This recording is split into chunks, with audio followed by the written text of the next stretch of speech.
Hey everybody, my name is Christopher Perlera, and I'm here to make a presentation on behalf of the Hispanic Mentoring Project.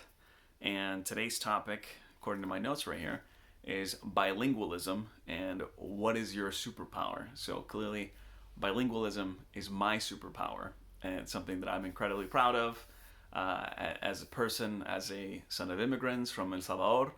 And first off, I'm going to give you a little bit of an introduction about myself. Like I mentioned, my name is again Christopher Perlera, or Chris for short. I don't have a middle name because when my parents came to this country and they came to Massachusetts, to Boston, Massachusetts, and they did not think that anyone had a middle name in the US because no one in the Northeast that they knew used middle names ever. So they didn't give me or my brother middle names. So I'm just Chris Perlera, no middle initial, no nothing. I grew up in Cambridge, Massachusetts, after spending probably about 2-3 years in Boston, Massachusetts, and a little bit of time in El Salvador.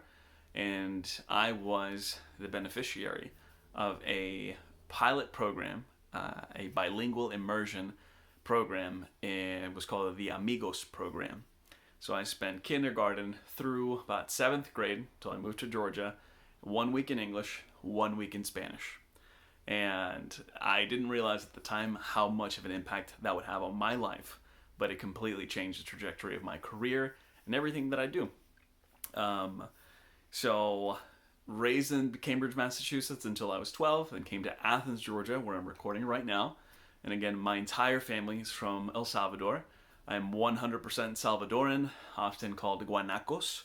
And I even did my DNA test. I'm about half and half indigenous or nativo, and I am half European with a little bit of African and a little bit of Ashkenazi Jew. And again, I am just like many of the folks that may be listening to this and many of the students in Gwinnett County, I'm one of the hijos or hijas of immigrants to this country.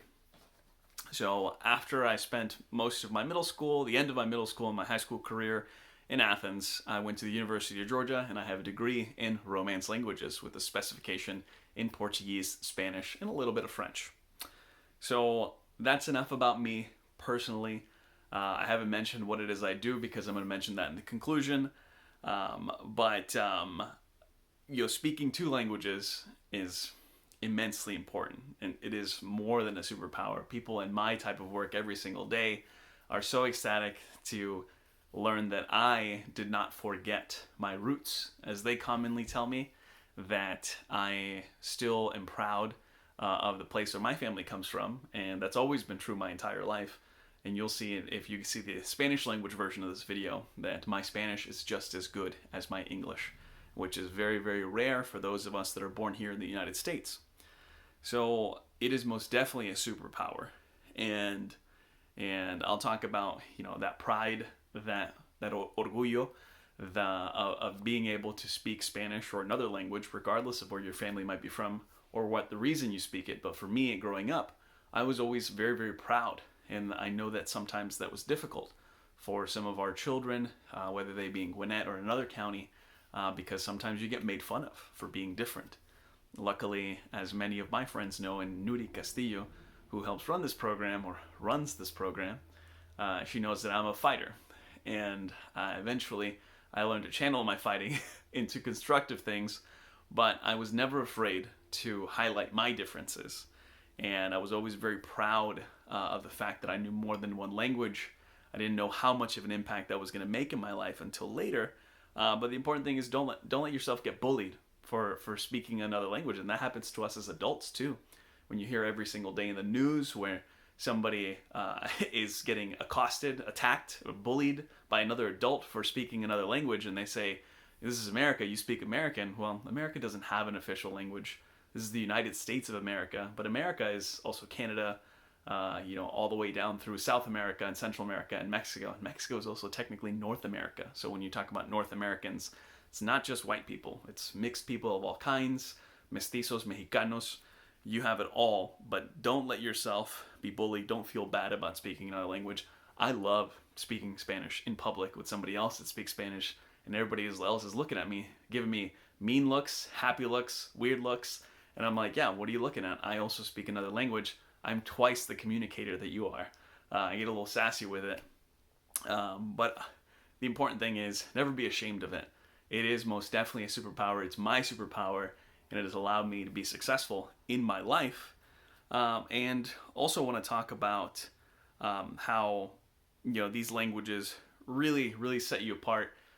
Many scientists that study language and brain development tell you all the time that when you grow up and learn more than one language and you're bilingual, your brain is different. It works differently. And that rewiring of your brain, that different way of thinking, makes you smarter. And I can tell you that every single job I've had in my entire life has been because I speak more than one language. And because I speak two languages fluently, and I speak Portuguese fairly well. I can get by pretty well in business Portuguese. And my French, I can survive if you just threw me in the middle of France. That way of thinking has made it so that I can always think about things just a little differently. And it leads me into, just the idea of advanced communications, where because I always grew up thinking of different words and different ways of saying things, I was able to learn not just how to be bilingual, but how to be multilingual. And you can be multilingual in a single language, because we know that people that do different jobs, they do different things, and they speak different ways, and they use different words. I may have used a couple words that you're not used to using. You may use some words that I'm not used to using, whether I know them or not, or whether I have to look them up in a dictionary. There's no shame in having to look a word up. The fact that you can look it up and you take the initiative to look it up is what's important. But it's allowed me to work in spaces where everybody in a room knows everything about technology. And I do know a lot about technology, but I know how to speak to people that speak tech and talk about computers.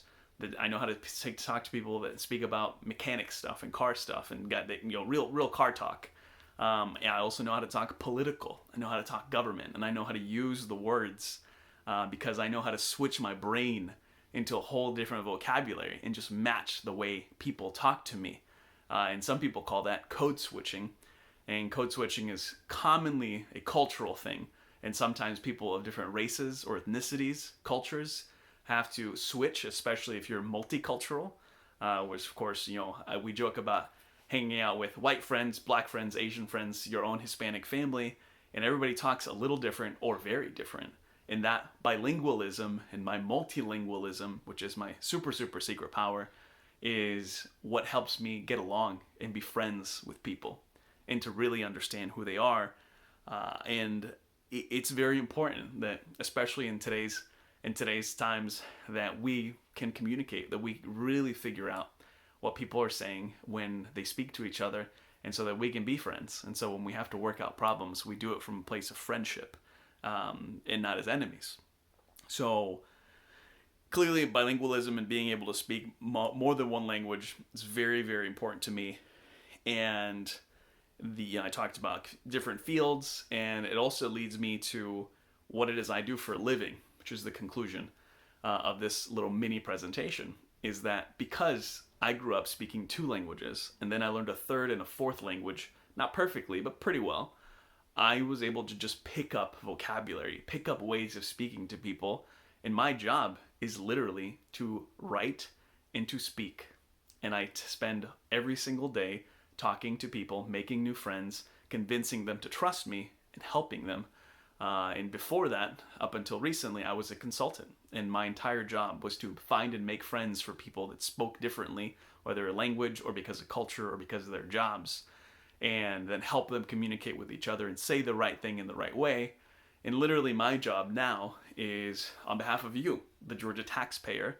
If you pay any kind of taxes, you're paying into my salary as a state government employee for Georgia DFACS. And I am the Senior Director for Strategic Partnerships and Messaging. I make friends and help them say the right things. And it is a very unique job. I helped make it when I was a consultant, and I did it, and I got the job because of my language skills and my ability to break barriers between cultures and talk to people that are different from me and make them believe and understand that we're really more alike than we are different. And that's why bilingualism has helped define me as a human being, as a friend, as a community leader, and helped identify my importance, my culture's importance to me as a Salvadoran living in the US, as a son of Salvadoran immigrants. And that's how bilingualism can be your superpower, can lead you to unique places, to be bridge builders, and to be not one of a kind, but one of many unique people that help make the world a better place. Thank you for your attention. Take care.